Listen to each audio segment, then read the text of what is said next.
Did you guys know that SpongeBob is trying to brainwash you? I didn't know that. I guess they already got to me. So I already knew about this controversy from like 2011, but basically there was a SpongeBob show, The End of the Summer, about Mr. Krabs trying to warm up the temperature of the environment and all that stuff to make people in Bikini Bottom feel so hot that they want to use a swimming pool that Mr. Krabs installed at the Krusty Krab. Like I said, it was only like 3 minutes long, and it wasn't even an actual episode of the show. It wasn't even part of any season. It was just released as kind of a separate thing. Kind of a PSA. It was basically made as a way to show how greedy corporations can at times negatively affect the environment. Something that is especially topical given SpongeBob is a show that takes place underwater, and when there is pollution and stuff like that, it does typically affect sea life the most, like when plastic is dropped in the ocean and fish swim through it and then get tangled up in it and choke and stuff like that. And of course, Fox News was very mad about this. And I mean, you can disagree with the angle and perspective of the SpongeBob shorts, but even if you do, I don't think it's that big of a deal. It's one short that they made, and it's also pretty harmless. Like, as far as climate PSAs go, this is very, very tame. Like, one of the most tame ones there is, in my opinion. But, okay, Fox News, let us see what they say. And by the way, sorry about how low definition the video I'm going to be reacting to is. This is not an official upload by Fox News. Like I said, this was back in 2011, before Fox News even knew what YouTube is. Heck, even still, I don't know if Fox News knows what YouTube is. But, okay, let's dive into this. Well, we all know that SpongeBob is popular with the kids, and for the life of me, I still keep trying to figure out why it is. I don't know what you kids are talking about. You dumb kids. You dang kids. You better listen to me right now. Stop blasting that SpongeBob or else. I'm with you. I don't get a sponge in the ocean. My kids watch limited TV, but every time they choose that show, I'm like, why? But anyway, It's a sponge in the ocean. What shows were you watching when you were a kid? A talking mouse? A talking bunny? Like, these people act all high and mighty about entertainment nowadays, but... And by the way, I love Looney Tunes. That's not a jab at Looney Tunes, but they're just so hypocritical and boomer-minded. Who am I kidding? They probably didn't even watch anything when they were kids. TV probably didn't even exist back when they were kids. That is a terrible freeze frame, by the way. Every time they choose that show, I'm like, why? But anyway, it's hard to even follow sometimes. Anyway, now... It's hard to even follow sometimes. How is SpongeBob a show for 7-year-olds? Not easy for a news reporter on a cable station that constantly talks about politics and serious issues. How is it that they can't follow a show about a sponge that lives in a pineapple and goes to a job where he cooks burgers for people? How is that not easy for these very serious news reporters to follow? Maybe that'll be a good thing, because SpongeBob is talking a lot about global warming, and he's only looking at it from one point of view. Wait. She's saying that SpongeBob isn't easy to follow, and maybe that's a good thing, because SpongeBob is now at the time that this was made, is now tackling serious issues. So it's good that it's not easy to follow along. So it's good to not understand things that are being presented to you. Like, it's okay to disagree with stuff that is being presented to you in media, but you want to at least be able to understand what's being presented to you. It's not good to be ignorant and oblivious and stupid, though I guess Fox News and all news cable stations, CNN, all of those people, all of those guys do want you to be stupid because they want you to not be able to make your own opinions yourself. That way you rely on them to make your opinions for you. Anyways. SpongeBob, you're wasting me precious carbon dioxide. Carbon dioxide? I'm not gonna say it. Put it into the atmosphere, boy. Thanks to global warming, the temperature will soon go through the roof, and then we'll have an endless summer. Why do you want an endless summer, Mr. Krabs? So I can open my latest money-making venture, the Krusty Pool. Who turned up the heat? SpongeBob was... Okay, so we're just playing a clip from the shorts. It already exists on YouTube. I don't think I'm gonna get a copyright strike for it or anything. It's very low quality anyways, low definition thanks to this unofficial upload, so I'm just gonna keep playing it. By the way though, real quick, watching this video on YouTube, watermark overload. You got the Nickelodeon at the top left. At the top right, you got Think Progress by whoever uploaded this video to YouTube. You got the Fox News logo at the bottom left. You got all of the blob of, like, whatever at the bottom. This is just like, ugh, this is horrible.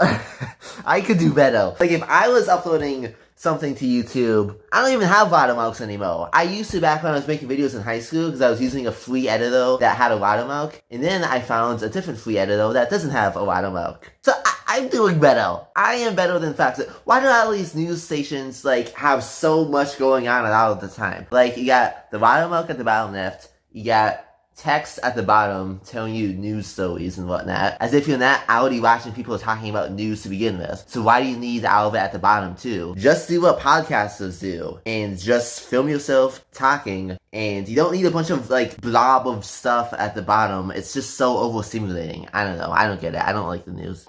Just throw in another Not affiliated with Dunkin', by the way, but I love their coffees.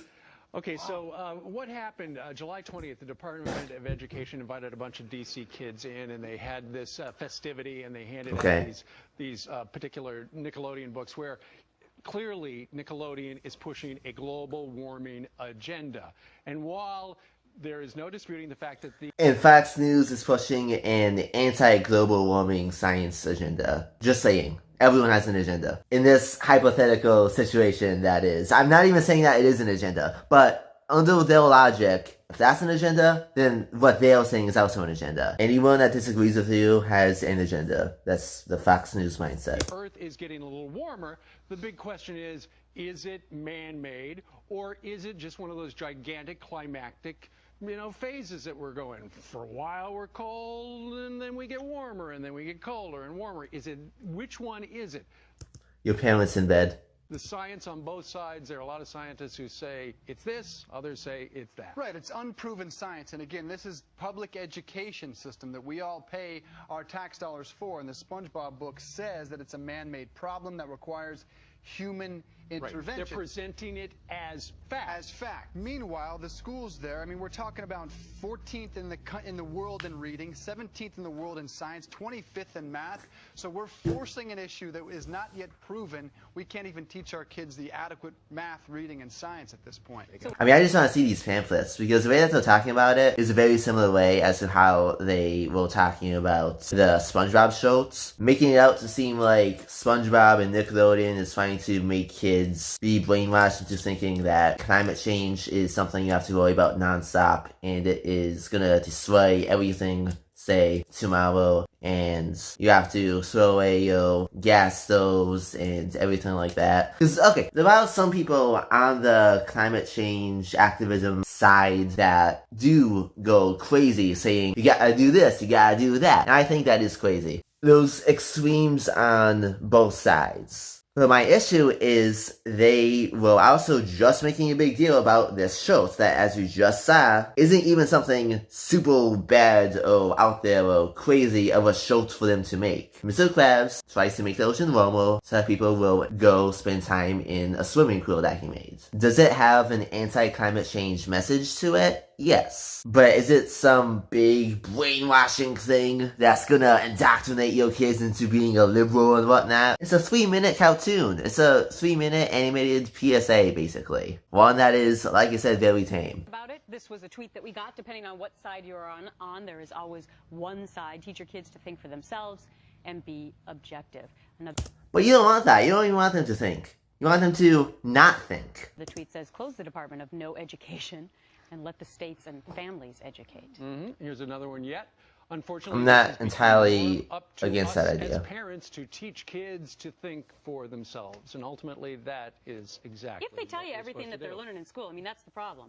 I don't know about you, but my kids don't come home and give me a rundown of everything they learned. So I wonder why. How do you know? Well, school, fine. Sure. That's all you get to hear. That's all you Pretty hear. much it. My daughter Sally came back from school this past year in high school, and she said we had a choice. We could watch Inconvenient Truth Or some other Michael Moore film. Oh, that's quite a it's like, choice. so we chose Both the sides global of- warming one. Both points of view really offered there. Coming up. I don't even know what either of those are. Now, what is the message of this video that I am making? There is no message. Well, there's no political message. I am not here to tell you global warming is a thing. I am not here to tell you global warming isn't a thing. I am not here to tell you what my opinion of communism or capitalism is. I am not here to tell you if immigration is good or bad. I said recently on my YouTube channel that I no longer want to talk about politics because I think it is just a thing that wants to drain your attention and energy, and also make you worked up about everything, even if that thing is a show about a talking sea sponge. Now, politics are actually important. It's important to know about and care about what is going on. It is good to have political opinions. That's why I have political opinions. That's why I vote sometimes, or at least voted during the election cycle. But the whole two sides thing is just so counterproductive, and that is basically my point when I am nowadays talking about politics on my channel, and what I want my point to just be. I don't even want to talk about politics much at all going forward on my channel, but when I do, I want it to be basically to say this. The only thing I want to say as someone who isn't a political commentator is I encourage you guys to pay attention and think about the stuff that the people who are political commentators are telling you. Think about and pay attention to what messages they are trying to deliver to you. Anyways, feel free to like, share, and subscribe if you enjoyed this video. Cartoon Post out.